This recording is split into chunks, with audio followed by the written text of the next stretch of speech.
Le gouvernement sera prêt la semaine prochaine. Voilà l'annonce de Michel Barnier en marge des journées parlementaires d'Horizon. Le Premier ministre continue ses consultations en vue de former son équipe gouvernementale. Bonjour Baptiste Ménard. Bonjour Michel. Adjoint à la mairie de Mont-Saint-Barreul, membre du bureau du Parti socialiste. Vous êtes de la branche Cazeneuve, un inconditionnel de l'ancien Premier ministre. Votre famille politique, le PS, avait l'occasion de renouer avec le pouvoir, mais n'a pourtant pas soutenu bec et ongle Bernard Cazeneuve pour Matignon. Qu'est-ce qui s'est passé ?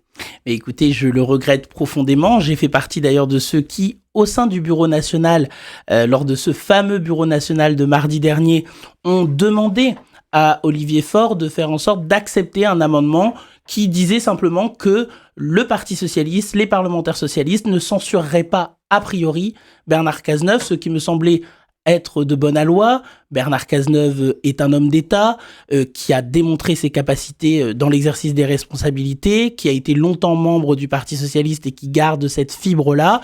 Et j'avais estimé, parce que je suis de gauche, qu'il fallait nous battre jusqu'au bout. Et c'est pour ça que je pensais qu'il fallait continuer de dialoguer avec Emmanuel Macron pour obtenir une cohabitation, avoir un Premier ministre social-démocrate et arracher des mesures sociales à ce gouvernement. Malheureusement, j'allais dire que la décision majoritaire au sein du bureau national a donné le prétexte à Emmanuel Macron pour ne pas retenir un Premier ministre de gauche. Et nous avons aujourd'hui un Premier ministre de droite. Je ne sais pas, pour être totalement honnête, si Emmanuel Macron a vraiment eu la volonté ou pas de le nommer, mais en tous les cas, nous avons une part de responsabilité. On ne va pas refaire le match, mais tout de même, ça vaut le coup de s'y arrêter. C'est la nouvelle activité au PS. Chacun se dédouane pour ne pas être accusé d'avoir empêché la nomination de Bernard Cazeneuve. On pense à François Hollande, à Olivier Faure. Est-ce que c'en est fini de l'unité chez les socialistes ? Mais écoutez, chacun doit faire face à ses responsabilités. Nous, en tout cas, derrière Hélène Geoffroy, nous avons été cohérents du début à la fin, puisque nous avons dit depuis maintenant plusieurs semaines, pour ne pas dire plusieurs années, vous le savez bien, que l'alliance avec la France insoumise posait un certain nombre de problèmes.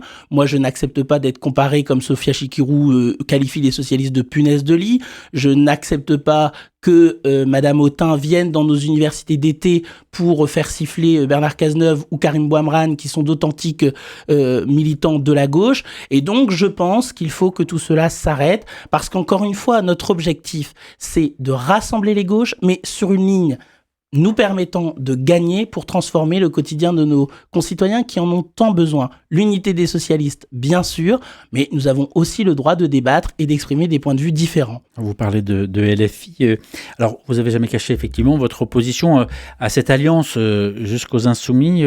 Est-ce que les lignes ont bougé aux universités d'été ou est-ce que Jean-Luc Mélenchon est toujours le patron du NFP dans lequel le PS est l'une des nombreuses composantes? Écoutez, j'ai le sentiment que les lignes bougent. Pour une raison simple, c'est que la stratégie de Jean-Luc Mélenchon, du bruit et de la fureur, de l'outrance, de la radicalité, a montré que c'était une impasse politique.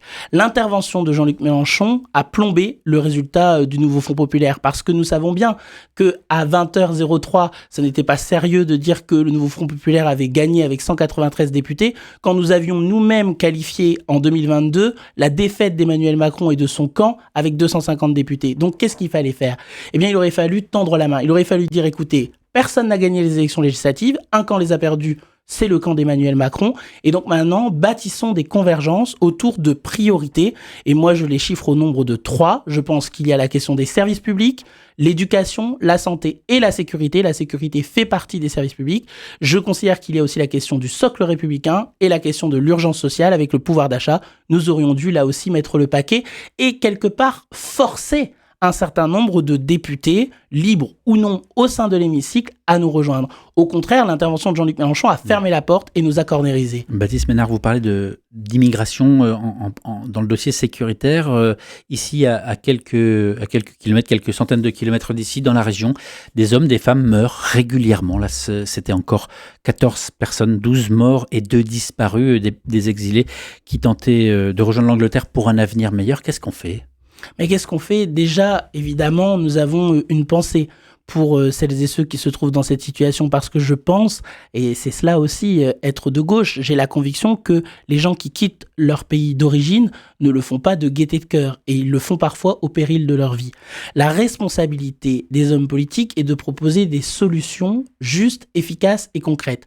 D'abord, il faut saluer le travail remarquable qui est fait par les associations qui accompagnent les migrants et les qui se populations. heurtent au service de l'État en permanence. Absolument, mais parce que nous avons maintenant depuis 7 ans un gouvernement obtus sur ces questions et qui ne prend pas en compte, j'allais dire, cette dimension humaine. Et puis ensuite, il faut aussi gagner des batailles au Parlement européen, car je pense que c'est l'Union européenne qui est le bon échelon, d'abord pour bâtir des politiques de co-développement beaucoup plus importantes, avec des moyens financiers plus importants, et puis aussi pour faire en sorte que l'accueil soit de bonne qualité dans notre pays. Près d'une semaine après sa nomination à Matignon, le Premier ministre, je le disais, continue donc ses consultations.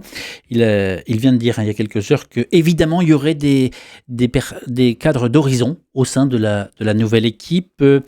Il continue donc de consulter alors que le NFP se dit prêt à voter la censure contre lui avant même de connaître la nouvelle équipe. Est-ce que le PS peut entrer au gouvernement ? Est-ce qu'il peut au moins soutenir le prochain gouvernement ? Vous m'interrogiez tout à l'heure sur l'unité des socialistes. Elle est totale sur cette question. Bien évidemment, nous ne soutiendrons pas ce gouvernement et nous ne soutenons pas Michel Barnier. Nous appelons d'ailleurs à censurer ce gouvernement pour une raison très simple. Parce que vous m'interpellez en disant, mais finalement, on ne connaît pas la composition, on ne connaît pas la feuille de route, mais on connaît les conditions de la nomination. Et les conditions de la nomination, c'est quoi ?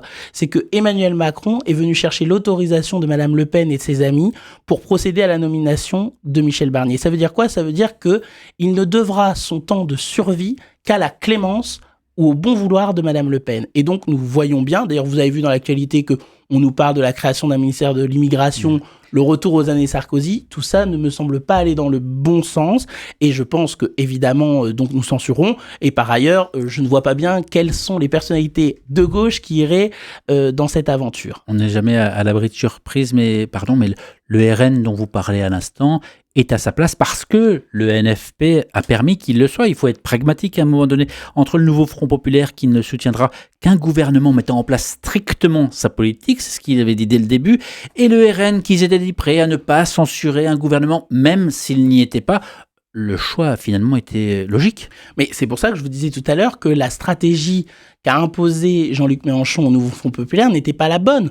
Et au final, nous avons voulu obtenir la nomination de Madame Castet, rien que celle-ci, le programme, tout le programme, quand bien même nous n'en avions pas la possibilité institutionnelle. Et donc le résultat, c'est qu'on n'aura rien du tout. Donc à un moment donné, c'est là aussi où donc j'espère que ce que nous disons va prendre davantage d'audience, parce que dans les mois à venir, nous ne savons pas combien de temps le gouvernement Barnier tiendra. Et donc la question reste entière pour les socialistes et pour la gauche, c'est est-ce que nous sommes prêts aussi à faire des compromis dans la mesure où, tant qu'il n'y a pas de nouvelle dissolution, nous sommes quelque part prisonniers de cette situation et de cet hémicycle. Donc, à un moment donné, il faut penser à l'intérêt des Français, l'intérêt du pays, et il nous commande de trouver et de bâtir des convergences sur des sujets, encore une fois, sur lesquels nous pouvons nous rassembler.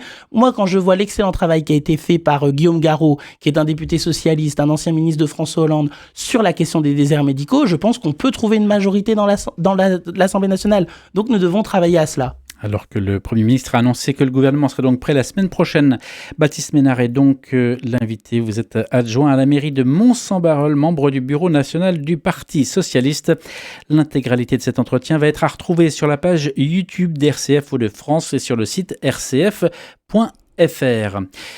Est-ce que LFI a fait une erreur en affirmant Lucie Castet ou rien ? Et est-ce que les socialistes ont fait une erreur en entrant dans ce jeu ?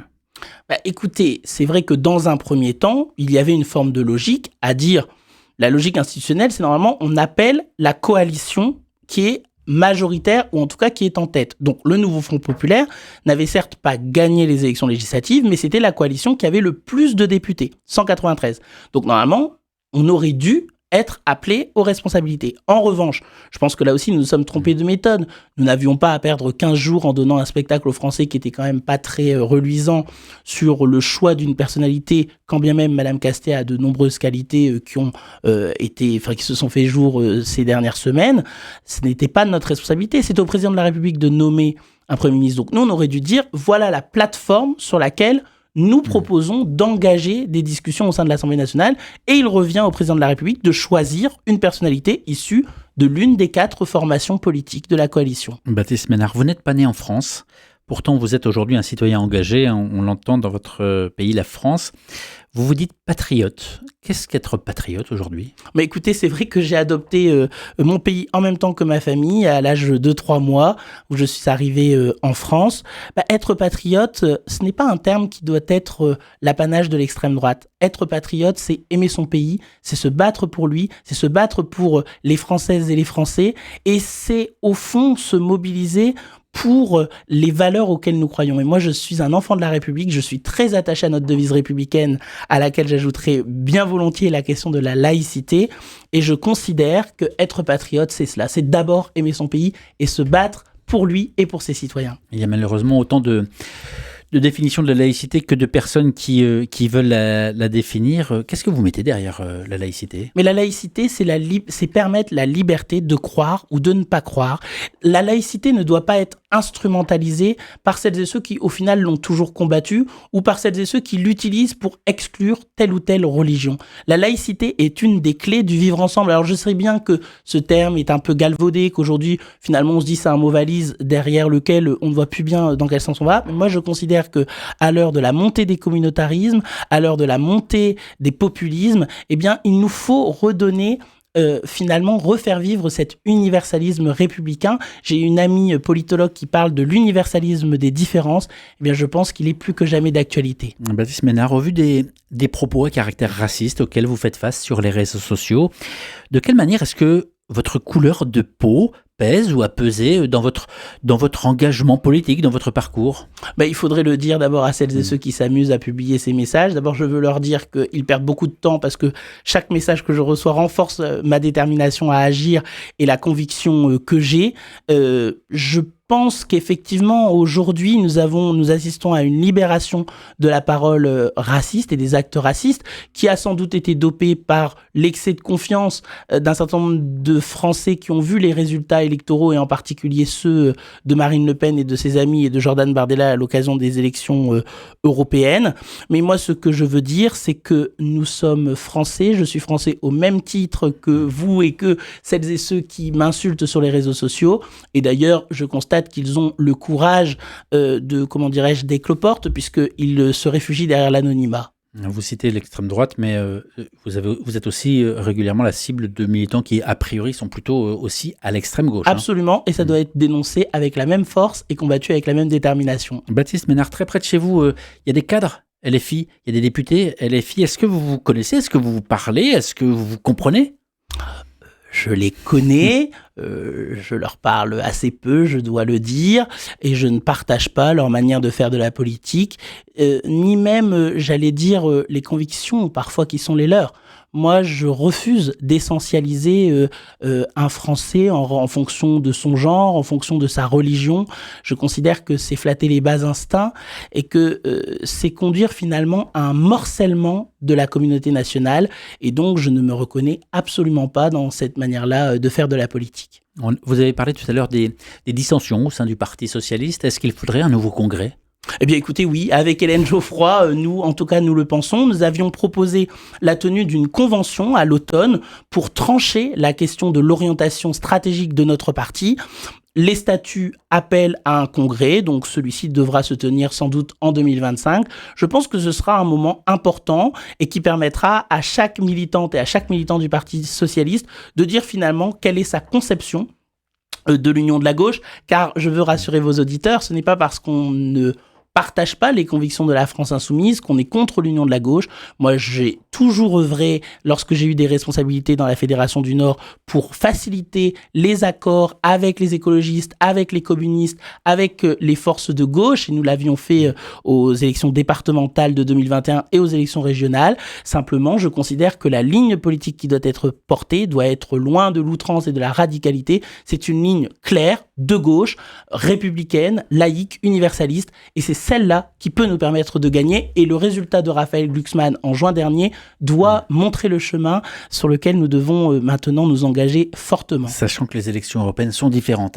des élections nationales. Naturellement. vous savez que si demain ou avant la fin de l'année, un congrès arrive, les minoritaires ne seront pas majoritaires. Eh bien écoutez, en tout cas, nous allons œuvrer pour être majoritaires, nous allons œuvrer pour convaincre. Je constate qu'il y a encore quelques semaines, quelques mois, on nous disait que nous étions quelque part nous-mêmes radicalisés sur cette position, et je constate qu'aujourd'hui, au sein du Parti socialiste, les lignes bougent, que même des membres de la sensibilité d'Olivier Faure, eh bien finalement nous rejoignent. Il y a un travail de rassemblement qui a été engagé par Hélène Geoffroy, Patrick Menucci et tant d'autres autour de notre sensibilité, autour de notre ligne politique. Cela doit s'intensifier. Il y a Karim Bouamrane qui était avec Olivier Faure, qui était là lors de ce rassemblement. Nous devons continuer à convaincre nos camarades. Alors la semaine prochaine, on devrait probablement connaître le nouveau gouvernement, les jours suivants la feuille de route, le discours de politique générale. Si les thèmes que vous avez évoqués, la lutte contre les déserts médicaux, en faveur du pouvoir d'achat, la prise en compte de l'immigration de manière humaine et globale, la lutte contre les déficits publics, si ces thèmes-là étaient au cœur et au centre des priorités du nouveau gouvernement, vous soutiendrez ? Mais je ne demande qu'à y croire. Malheureusement, nous savons bien. D'abord, les interventions qui se sont fait jour jusqu'à présent, y compris de la part du Premier ministre, qui est une personnalité que je respecte. Mais lorsqu'il va à l'hôpital Necker pour expliquer que la santé doit être une priorité, mais qu'il faudra faire des économies, je crains que nous ne soyons pas totalement dans ce qu'attendent les personnels soignants et les patients. Et nous le voyons bien chaque jour, chacun dans nos familles, nous voyons l'état de délabrement de l'hôpital public. Et donc cela nécessite de mettre des moyens. Tout cela, c'est des choix politiques, ce ne sont pas des choix idéologiques. Nous ne disons pas que nous censurons Michel Barnier simplement parce qu'il est issu d'une formation politique que nous combattons. Nous disons que nous voulons le censurer parce que nous considérons que le projet politique qu'il conduit, celui auquel il croit, eh bien, n'est pas le bon pour notre pays. Et par ailleurs, je le dis aussi, c'est un problème démocratique que finalement le parti Les Républicains, qui a quand même obtenu très peu de voix à l'occasion des élections législatives, qui n'a que 47 députés, fasse en quelque sorte un hold-up sur le gouvernement. Ce sont aussi les conséquences de la position du NFP. Pour conclure, est-ce que tout de même, l'heure n'est pas assez grave pour l'unité? Là, on n'est pas en train de parler d'une période classique. Il n'y a pas eu de gouvernement depuis un moment. On était en attente du Premier ministre. Est-ce que vous n'appelez pas simplement à l'unité une bonne fois pour toutes? Mais l'unité, bien sûr, mais dans la clarté. Moi, je souhaite qu'effectivement, eh bien, nous agissions au sein de l'Assemblée nationale pour porter, je vous parlais tout à l'heure de la question des déserts médicaux, nous avons ce qu'on appelle, c'est assez technique, mais des niches parlementaires. Les socialistes feront des propositions sur les préoccupations fortes des Français et nous espérons bien convaincre dans l'hémicycle que les propositions que nous faisons sont les bonnes et nous serons toujours du côté des Français pour obtenir, pour nous battre, pour être des vigies finalement sur l'action du gouvernement. Nous combattrons ce qui doit l'être et nous soutiendrons ce qui doit l'être également. Baptiste Ménard, adjoint à la mairie de Mons-en-Barœul, membre du bureau national du PS. Merci d'être venu dans ce studio. Merci beaucoup de votre invitation.